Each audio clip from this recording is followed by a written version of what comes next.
వాజ్పేయి భారతదేశ వైభవాన్ని, నైతిక విలువను ప్రపంచానికి చాటారని కేంద్ర మంత్రి కిషన్ రెడ్డి అన్నారు. పదవులకు ఆశపడకుండా నిస్వార్థంగా పనిచేశారని చెప్పారు. బీజేపీ రాష్ట్ర కార్యాలయంలో వాజ్పేయి శత జయంతి వేడుకలు నిర్వహించారు. వాజ్పేయి చిత్రపటానికి కిషన్ రెడ్డి, బండి సంజయ్లు నివాళులర్పించారు. అంబేద్కర్ రాజ్యాంగాన్ని స్ఫూర్తిగా తీసుకుని ముందుకు వెళ్తున్న పార్టీ బీజేపీ అని కిషన్ రెడ్డి అన్నారు. అబద్ధాలతో ముందుకు వెళ్తున్న పార్టీ కాంగ్రెస్ అని విమర్శించారు. బడుగు బలహీన వర్గాలు ప్రధాని మోదీకి మద్దతుగా ఉన్నారని కేంద్ర మంత్రి కిషన్ రెడ్డి అన్నారు.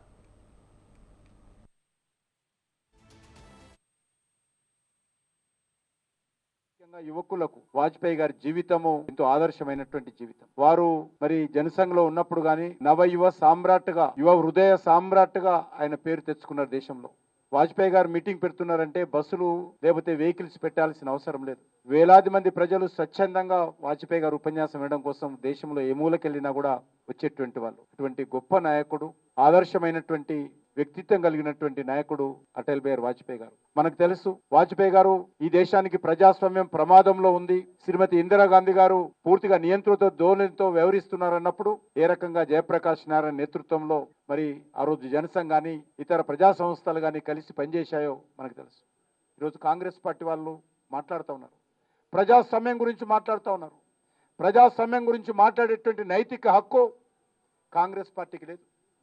ఈ దేశంలో పూర్తిగా బరి తెగించి కాంగ్రెస్ పార్టీ ఆ రోజు ప్రజాస్వామ్యాన్ని, రాజ్యాంగాన్ని కాలరాచి ఈ దేశాన్ని మొత్తం జైలుగా మార్చి అనేక మంది రాజకీయ నాయకులను, ప్రజా సంఘాల నాయకులను, పత్రికా విలేకరులను, పత్రికా అధినేతలను కూడా జైల్లో పెట్టినటువంటి విషయాన్ని కాంగ్రెస్ పార్టీ, రాహుల్ గాంధీ తెలుసుకోవాల్సిన అవసరం ఉంది.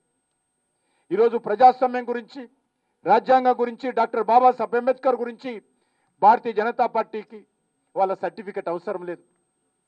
ఏ రకంగా డాక్టర్ బాబాసాహెబ్ అంబేద్కర్ను అవమానం చేశారో, బతికినన్ని రోజులు ఏ రోజు కూడా ఆయనకు మరి సహకారం అందించకుండా అడుగడుగున అడ్డుకొని అవమానం చేసినటువంటి చరిత్ర కాంగ్రెస్ పార్టీ.